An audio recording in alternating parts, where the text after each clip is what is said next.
Pendant les mois du Ramadan, une période considérée comme sacrée pour la population mahoraise, les bruits du tambour résonnent partout sur l'île au parfum.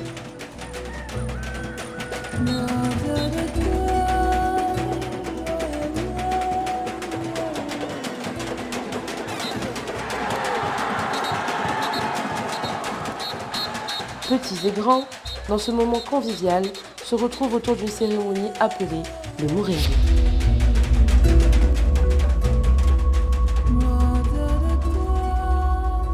Aujourd'hui, on va parler du Mourengue et de la culture en elle-même, de comment est-ce que ça a pu se présenter et de comment ça a pu évoluer avec le temps. Le Mourengue, c'est déjà à la base, c'est une fête. À la base, c'est une fête. Auparavant, c'était une fête. Auparavant, je dis bien auparavant, mais aujourd'hui, c'est plus une fête. Tout le monde déteste. Donc, et pourtant, c'était et c'est censé être une fête. Le merengue, pour moi, c'est un sport de combat. Ce qu'on peut appeler de la même manière que la boxe. Pour moi, c'est un jeu. C'est un jeu qui date pas d'aujourd'hui, donc qui date des ancêtres ou qui utilisait ce jeu pour se mesurer ou pour s'occuper. Pour moi, c'est un sport de combat qui n'a pas été catégorisé, je dirais ça comme ça. Mais je pense qu'il y a plusieurs...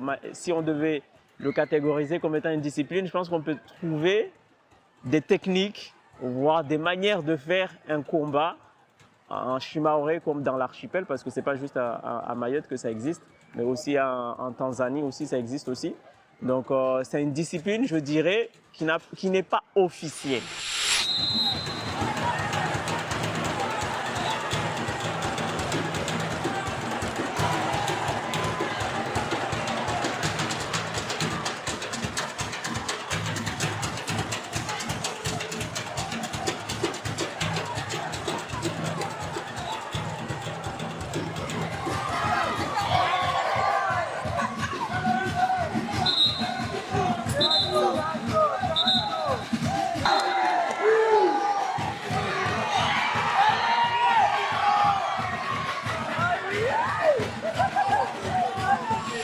D'où vient le merengue? D'après les reportages que j'ai vus, le merengue il vient de nos ancêtres. Donc surtout à la période des esclavages où ils s'occupaient durant la nuit, d'après avoir durement travaillé la journée. C'était un moment pour eux de se détendre, de s'amuser, mais aussi de se confronter aux autres. Et ça en profitait pour des hommes qui voulaient se montrer combatifs par rapport aux femmes. C'était aussi un jeu de séduction en fait. De ce qu'on m'a dit, ça vient de plusieurs générations avant nous. Notamment, ça vient de Tanzanie, ça existait en Tanzanie, et les Mshenzi, par exemple, ont aussi ramené aussi leur merengue dans l'archipel. Ça existe dans les 4 archipels, dans les 4 îles, notamment aux Comores, en Mouéli, en Juan et à Mayotte. Non, ça a toujours été à Mayotte depuis la nuit des temps. Les anciens, ils ont toujours pratiqué le merengue. Au début, c'était de ville en ville. Supposons, exemple, aujourd'hui, il y a un merengue dans le sud, à Bouéni, supposons. Eh bien, ils invitent les gens du moyen qui vont aller là-bas. Donc, les 2 villages, du coup, moi, si je suis de Pungou ou bien je suis de Barabois, je me mets du côté du nord. Et le sud, du coup, c'était festif. La pleine lune éclaire la nuit mahoraise. Depuis plusieurs jours, le bruit court qu'un merengue est organisé. À l'origine, le merengue était un exutoire. Il permettait d'éviter des guerres tribales. Les villages qui avaient des différends à régler se réunissaient, formaient un cercle et les combattants s'affrontaient. Pas de gagnants, pas de perdants, au final, chacun rentrait chez soi, l'honneur sauf. Aujourd'hui, la tradition est maintenue et si ce ne sont plus des villages qui s'affrontent, dans une île où tout le monde se connaît, des amitiés mais aussi des rivalités existent. Le merengue commence tard, il est minuit. Comment j'ai découvert le merengue? Je ne connaissais pas, mais avant de venir à Mayotte, on m'avait dit qu'il fallait que j'assiste à ces fameux combats. Et quand je suis arrivée, on m'a dit oui, c'est le mois du Ramadan, il faut que tu attendes. Donc voilà, tu verras bien. Et c'est vrai que du coup, quand c'est arrivé, je me suis présentée là-bas. Et puis au final, on y passe tout le mois à regarder ces combats-là.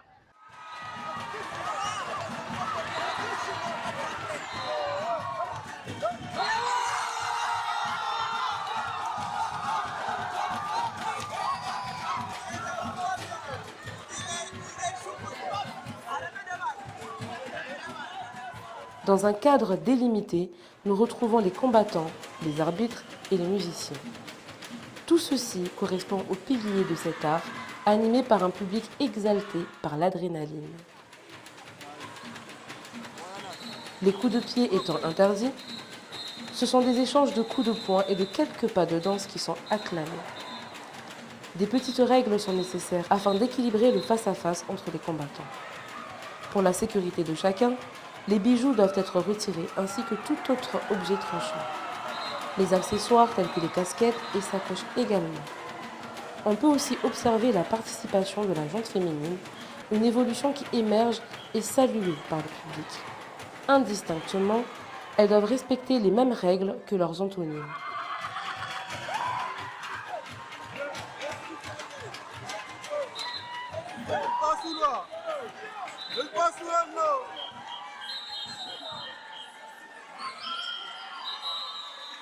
Personnellement, étant jeune, je vais dire à l'école primaire, j'étais feignant, mais vraiment feignant.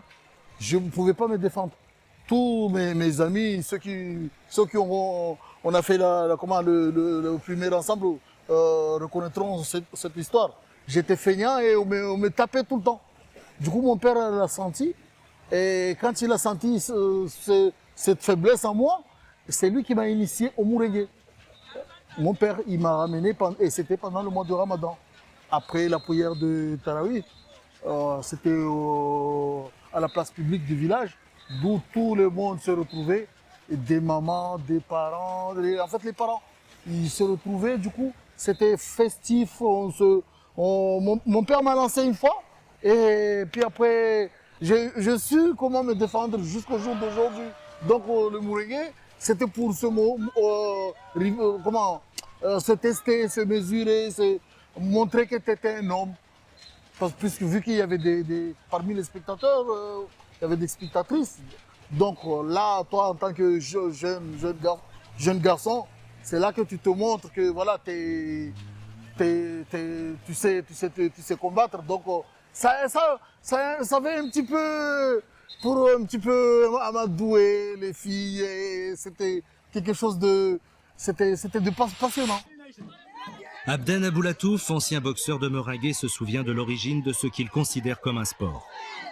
Le Meringué est une activité sportive. C'est un sport de combat pratiqué à Mayotte depuis très très longtemps.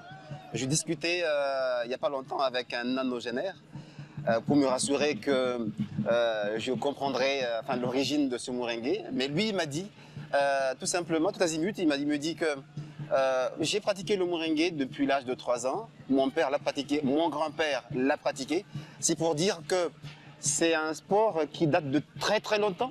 Hein. On peut même remonter au début du 19e ou à la fin du 18e siècle. Le Meringué, il est importé de l'Afrique et c'était une lutte. Mais le temps évoluant, c'est devenu aujourd'hui un sport de combat.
Le Mouringue, historiquement, est un patrimoine transmis de génération en génération. Celui-ci permet à la population, de toute origine confondue, de se rassembler dans un havre de paix et d'émotion. Mes impressions sur ces combats, bizarrement, je les ai pas trouvés si sauvages que ça. Après, c'est culturel. Je me suis adaptée. Et puis voilà, faut être ouvert d'esprit. Si t'es pas ouvert d'esprit, c'est sûr que ça rentrera jamais en fait. Pour une personne qui vient d'ailleurs et qui essaye pas de s'adapter ou de voir un peu la culture des autres, ça passe pas. On va te passer ça pour de la sauvagerie ou je sais pas. Mais là non, moi j'ai trouvé ça super cool. Et même si c'est pas forcément encadré, vous connaissez les règles, vous savez comment ça se passe. Et au final, ça se passe très bien. Et moi, j'apprécie regarder. Jusqu'à aujourd'hui, jamais eu de problème au merengue, du coup.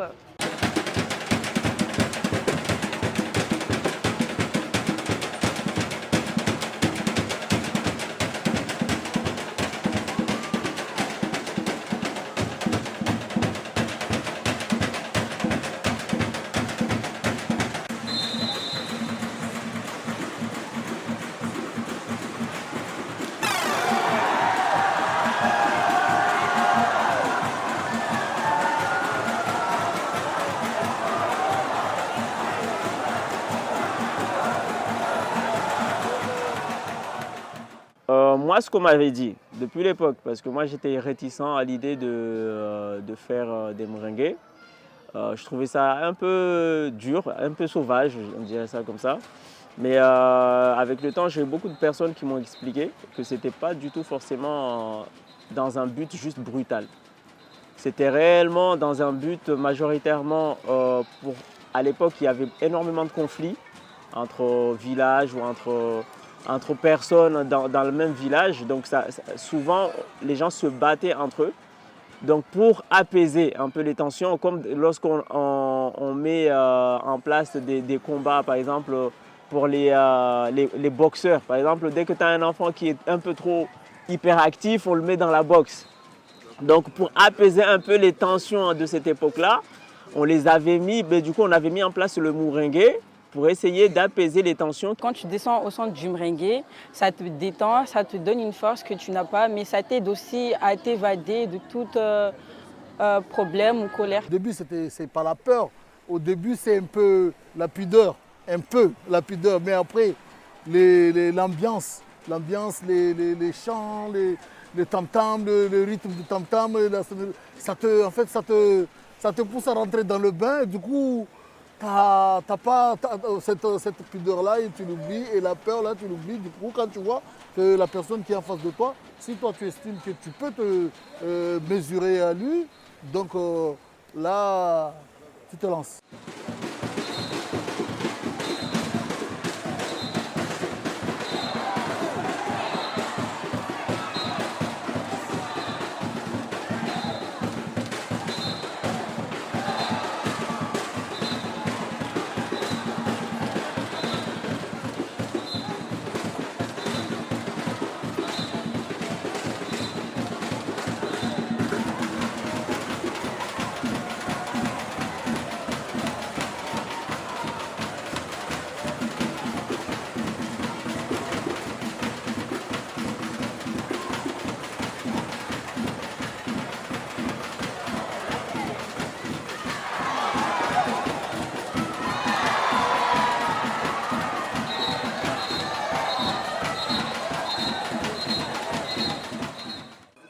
Pour canaliser les tensions, oui.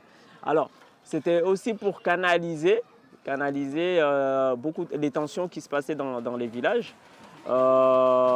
Les personnes pouvaient partir, par exemple, de Bandélé jusqu'à Kaweni pour venir se battre à Kaweni parce qu'il y avait des tensions entre villages, par exemple. On pouvait mettre en place des mouringues qui étaient purement amicales. Mais par exemple, moi, je suis ami avec, par exemple, j'ai un ami à moi avec qui on a une certaine tension, mais qu'on n'arrive pas réellement à déterminer ce que c'est que la tension. On pouvait aller dans un mouringue, on se battait amicalement. On se foutait en l'air dans les mouringues. Et puis au final, une fois que c'est fini, mais tout se passait dans le mouringue. C'était un moment, un temps permis d'être violent et on pouvait ressortir de là et on redevenait amis.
Je dirais oui, il est dangereux parce que le Merengue aujourd'hui, c'est une confrontation entre villages.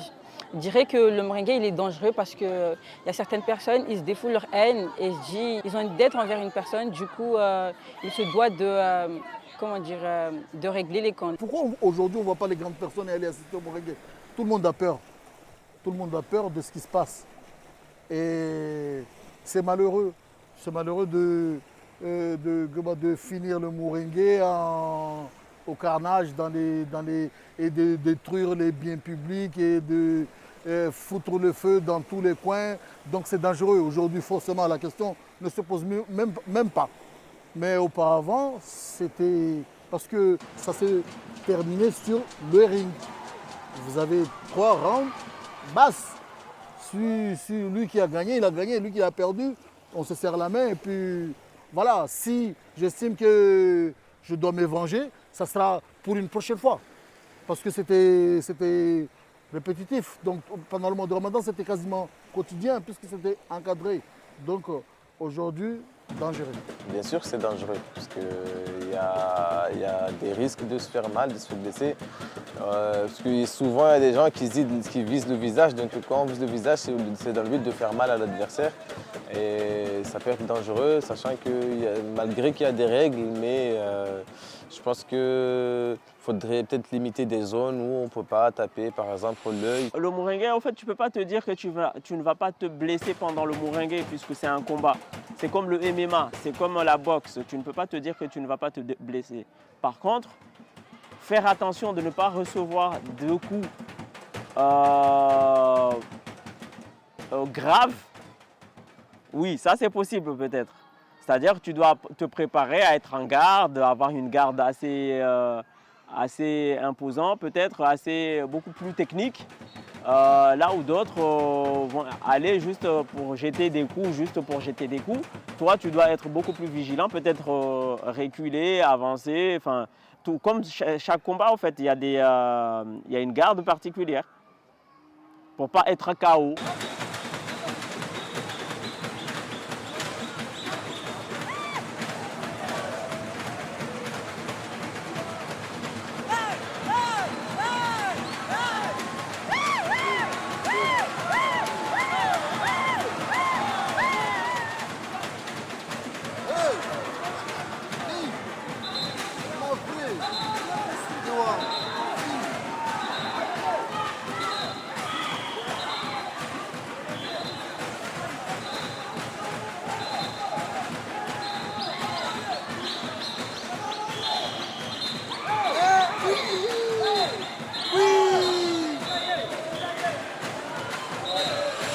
Alors, est-ce que le Merengue est dangereux? Non, selon moi, non, pas du tout. J'ai jamais eu de problème en y allant, en m'y rendant sur place, même en sortant pour le coup.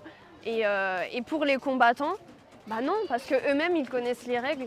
Ils savent comment ça se déroule, ils savent quelles précautions prendre. Et voilà, c'est comme un sport de combat, tout autre sport de combat en fait, sauf que bah, c'est plus culturel, quoi.